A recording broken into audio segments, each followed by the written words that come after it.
How do you guys see the game going between Man United and Chelsea this weekend? What would your prediction? Let's just say Almiron's not there because he hasn't been formally announced yet. Ruud's going to be the manager. How do you see this game going, Hussam, at the weekend? Chelsea are the better team. Well, I'd say that Chelsea are the better team than Manchester United. But at the same time, Man United have been Chelsea's bogey team. I mean, the last 10 years, I don't know how many times they've beaten Man United. I don't think it's been that much. I think the Poch 4-3 win was the first time they beat them in a really long time, to be honest with you. So I don't think, like, this won't be an easy game. I'm not going to go that far. I think Chelsea are the better side. They have the better starting 11. Probably Man United might get this, but here's the thing. Okay, I'm going to give you two things. I'm going to give you with Amorim, without. Without Amorim, I don't think much changes. Obviously, Ruud being there is a different voice and stuff, but he was a voice there anyway. So I don't think much changes. I think Chelsea will beat Man United at Old Trafford if Ruud is there. If Amorim is there, then players will want to impress. Players will play out of their skin. Players will give 190% on the football pitch. So I think that might make a little bit of a difference for Manchester United. And I think probably this game has like a 2-2 written all over it, a draw, something like that. That's honestly what I think happens.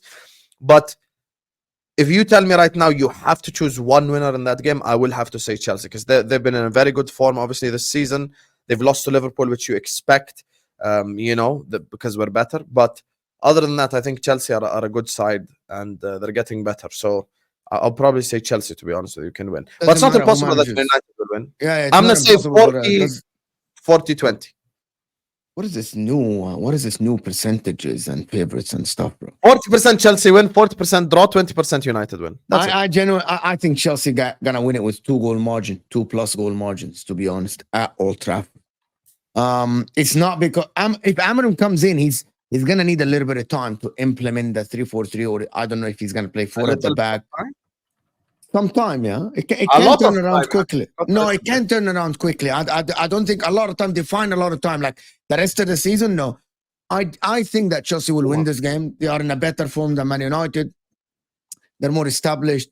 I think Man United, some of the players now, I actually think about it, some of the players will be worried about their place, especially because of the change of style of play, where Rashford's going to be worried about his spot. Bruno Fernandes is going to be worried about his spot. Who's going to start on the wing? Who's going to start up top? I know that people think they're going to impress. The people that are going to impress are the younger guys. The older guys are going to be worried about their spot. Bruno? Marcus Rashford is worried. Bruno Fernandes is worried. I know that he's Portuguese and everything. He never coached him before.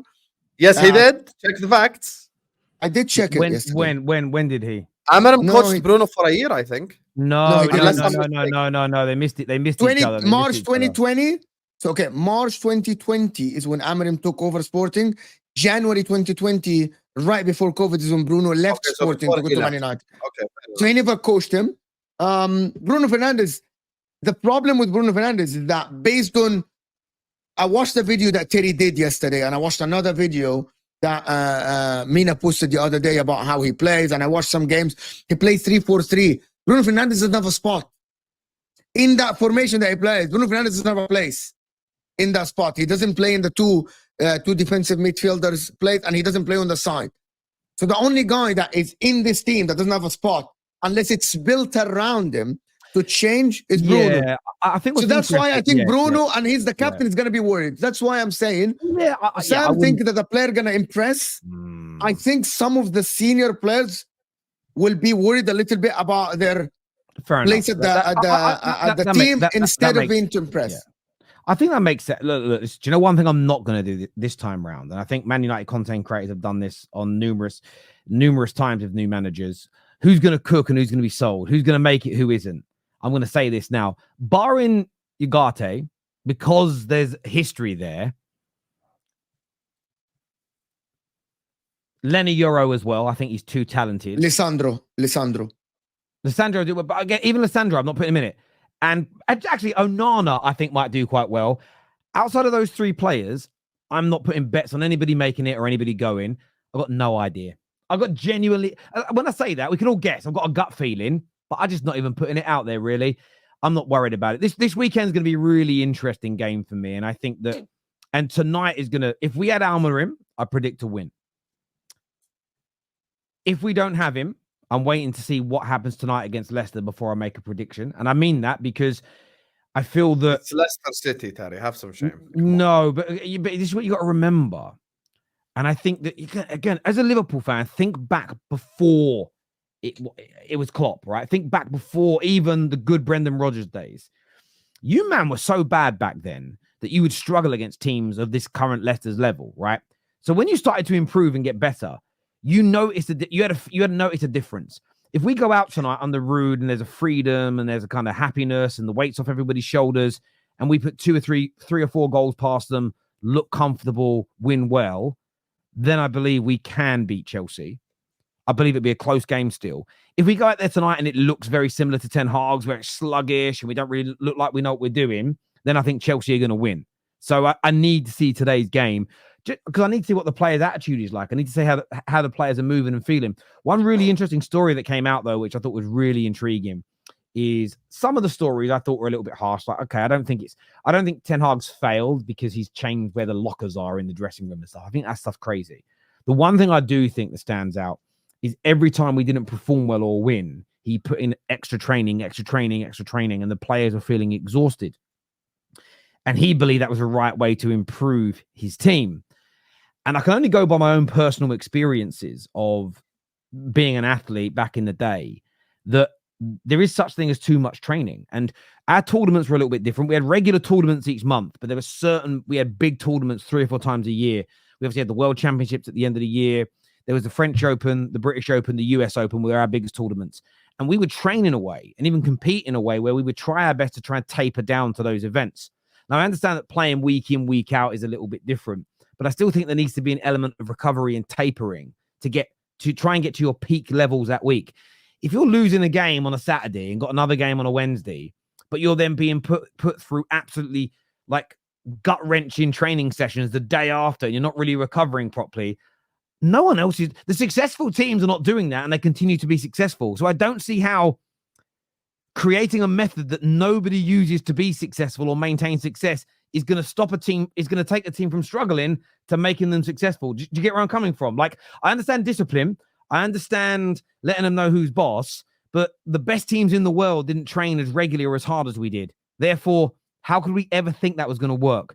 So I actually feel like the best thing Rude could do this week is get the guys in a good mood. And it may sound weird to say out loud, but contextually it makes sense, is make them train a little bit less.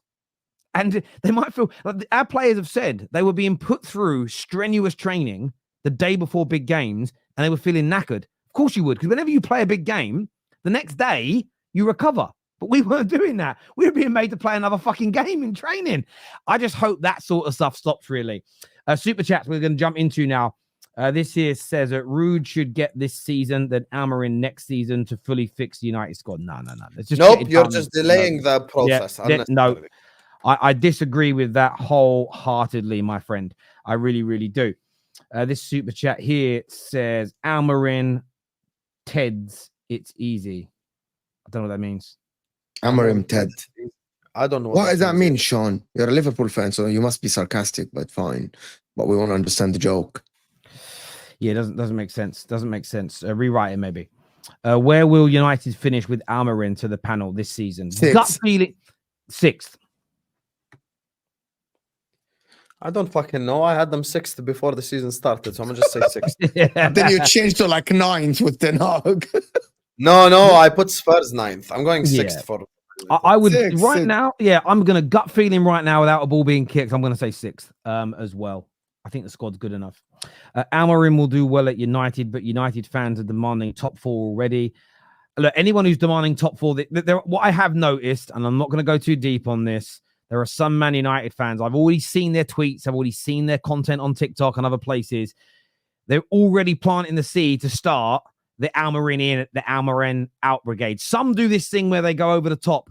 This squad's going to cook. I think we're going to win. I think we're going to do this and that, just so they can turn around and say, he frauded me. They didn't fraud you. You're fucking lying now, right? Equally, there are other, I just see them, but I'm not worried about those United fans because they'll be negative no matter what. Even if we're good, they'll be negative because remember, that's the only way they get attention on TikTok. Thank you, how do you pronounce that? Sparks, Stevie. Sparks. Is that you? Okay, Sparks. Thank you very, very much for becoming a member. It's like City, Liverpool, and Arsenal are clear. Yeah, I would They say are so. clear. Yes. Yes. They are clear. I They are agree. clear. If Chelsea want to be clear, they have to create that separation. They do. And do you know what you create that with? Points.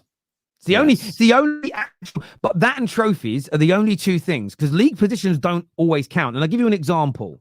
Nobody said that Man United were close to Man City in 2018 and in 2021, where we came second, because we finished 20 to 30 points behind them. I am not going to fucking allow the narrative to change again now. Bollocks. I'm not having it. Not on my platform. Do it somewhere else. Not here. Ain't happening. We all said we were nowhere near them. We're maintaining that. The position didn't matter, did it? The thing is our team is suited to play a back three from the start. We look better in possession in that compared to a two. One thing is he is a style and hasn't changed it. He's also cleared out fan favorites. Yeah, I've read a lot of stuff. You know what's really interesting as well? What gets me a bit excited, but I'm staying calm. Watching fans do interviews crying their eyes out about how much he fixed their club and how much they love him. That for me is always when I saw Jose leave Inter and the players were crying. When I saw Jose leave Porto and fans and players were crying, I always think that's a good sign, personally. Big up you guys. I love the show. I think Mo is correct to some extent about the squad. Lots of United rumored summer targets were sporting players, which makes a lot of sense. Viewers.